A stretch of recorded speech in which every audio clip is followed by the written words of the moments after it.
Welcome everyone to this week's video. Today we are on Fish Friday number 170 and we have a good one for you today. Today's fish is one of those fish that's very popular in the aquarium trade. A lot of people have had this fish and a lot of people have sadly had this fish pass away.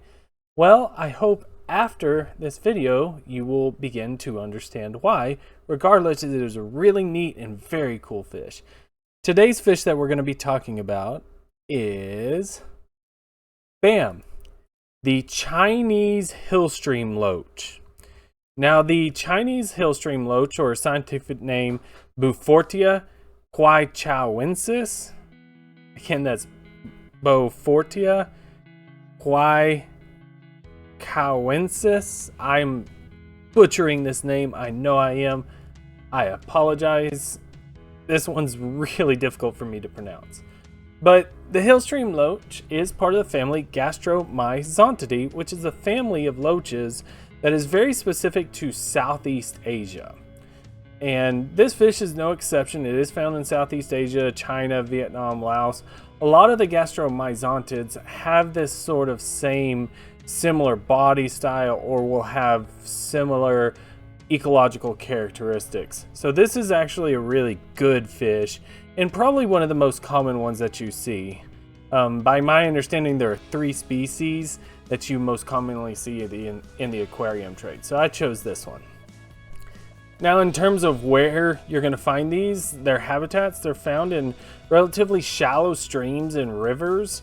But it's very important that these rivers have extremely fast moving water. They're very fast flowing and rocky currents, very rocky, and more of your larger rocks, not, tiny gravels or pebbles, but actual like rocks and boulders. It's really where this fish seems to thrive. But I cannot stress enough that this fish is found in some strong current, and that's where you're going to find this fish.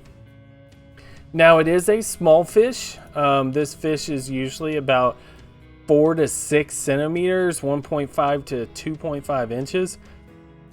I did see some places out there that said they average 7 centimeters, which is about 3 inches. The simple fact that there's a disagreement on whether it's 4 to 6 or 7 tells you how small these fish are. They're not very large fish. But they are still beautiful. They have this really large head as compared to the rest of the body. They have these very large eyes, which does tell you that they are sight oriented. They do use their eyes for quite a bit. In terms of coloration, they're going to have this yellowish, brownish body with this lots of black spots, and they can change their coloration to go along with their mood or their stress level. So when they're very stressed, they may pale up or they may darken so much that the actual spots may disappear. So, there is a little bit of variability in their color. But obviously,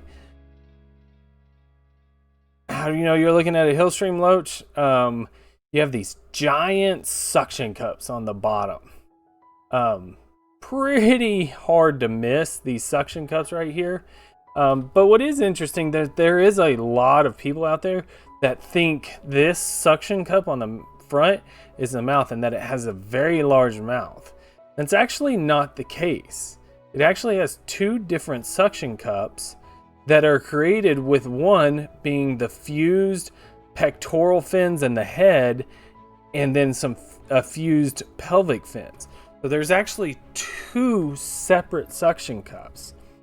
And when you have 2 of these, it creates so much more force and suction as compared to just having one.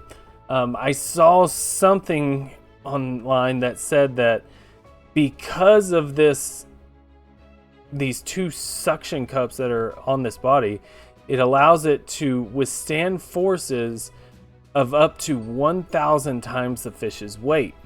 So with this fish being as streamlined as it is, and it is very streamlined, Plus, with these 2 suction cups, this fish is unmovable by just current volume.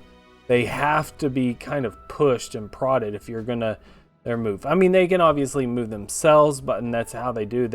These are not very strong swimmers. They're kind of crawling along with their fins and going there. But what's interesting is that allows them, because they're in such swift moving waters, it allows them to essentially kind of slug move their way forward, I guess you could say, where they keep their discs, like their pelvic disc, completely suctioned, and then they sort of roll their pectoral fins in the suction cup on the front, kind of moving forward, and then they'll do this, they'll move this in the back, so it's sort of like kind of like in a stair step thing, it's just a really, really neat system. But it also should tell you this fish obviously is in such fast moving waters. If everything on their body is very developed for that sort of lifestyle. Now, these are primarily detritivores. You can see here, if I remember correctly, this bottom lip or jaw is actually keratinized to where these are scrapers. And what they are is they're actually feeding on organic matter such as algae, small invertebrates, biofilm, decomposing plant material, that they're actually scraping that off the surfaces of rocks and stones for food in the wild. In captivity, these do very well on like little algae pellets that are made for sucker mouths. But it's very important to note that these are not a sucker mouth fish. They have suction cups on their bodies, and then they scrape with as compared to like the Plecostomus that have their lips as a suction cup, and then they do have the jaws inside their lips. So it's really neat. Something that a lot of people don't know about this is that this fish is actually kind of territorial. They do like to have more than 4 in the tank with them, but they're actually fairly territorial, and they'll actually kind of get in fights that are not that much of a fight, I guess. They according to what I read, they actually engage in something called topping, where essentially the fish just try and cover each other. They don't really cause any damage to each other, but eventually one fish just stops trying to fight and just kind of submits. But it is important to note that you have to take special care if you have this happen in an aquarium, that the fish that submitted to the other fish doesn't stop eating, because a lot of times these clashes are over food availability, not actually for mating purposes. Although they do fight over mating sometimes. It seems to be primarily over food. And so you have to make sure that you have enough food that the one who got beat still can come over there and eat, or can get his own little meal, because otherwise they could become stressed and die. Kind of along with that mating and breeding, these are egg layers. The male will chase the female around, then the eggs get laid in crevices or on the underside of rocks. I do believe the eggs are adhesive. Sometimes the male seems to guard. I couldn't find really too much on that, but I imagine the eggs are relatively adhesive. But probably like a lot of other catfish, once the eggs hatch, they're gone. There is no parental care.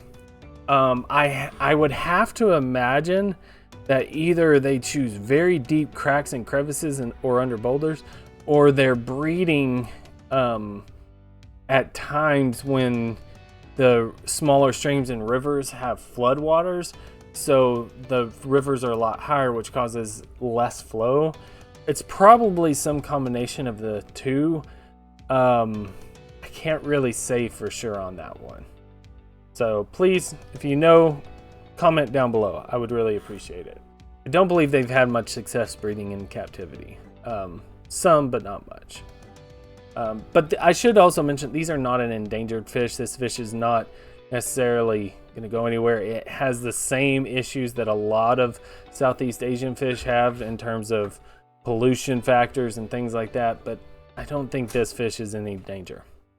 But now for the interesting fact that we're going to end the video on, and probably the saddest interesting fact, in my experience, a lot of people that have had this fish, they do not stay well in the aquarium, and unfortunately these fish pass quite often. And what people are not realizing is, unfortunately, it's sad to say that a lot of times these fish in aquariums pass away because they're actually suffocating to death. You think about what this fish is native to: quick moving mountain streams. These streams are excessively highly oxygenated, extremely high oxygen. And most aquariums, if not set up properly, actually have very little flow going on in the water. And I'm not saying they're bad oxygen, but usually not really enough to oxygen.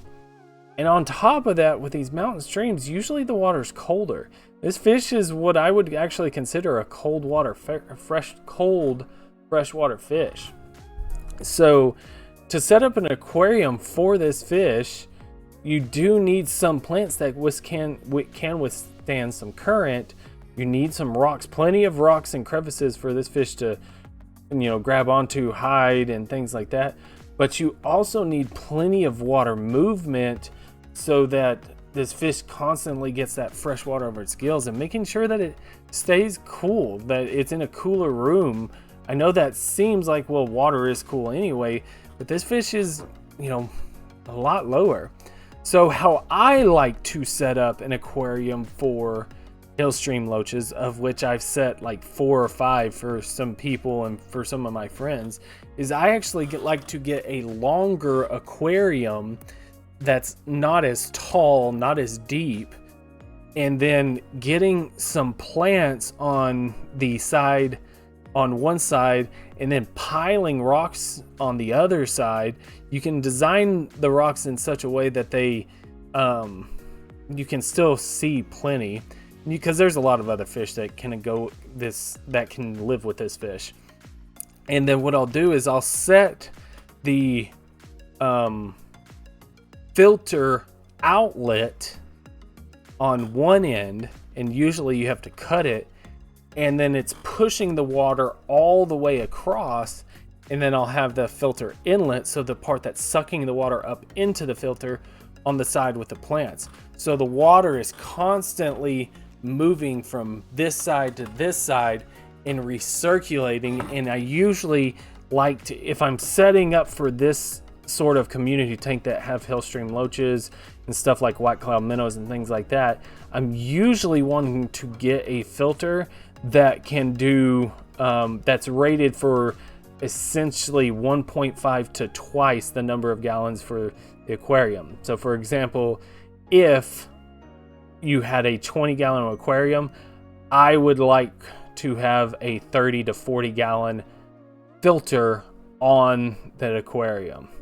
Seems like a lot, but that's what really causes that water to flow, and it really helps those schooling fish. I personally seem to like that. But thank you guys so much again. I really appreciate it. Hope to see you again. If I don't, please be safe. Have a great day. Please leave a like, comment, and subscribe. If you do, I'd really appreciate it. Hope to see you again. If you'd like to support the channel, please click the link down below. It is by no means expected, but very much appreciated. Regardless, take care of yourselves, take care of your loved ones, and peace.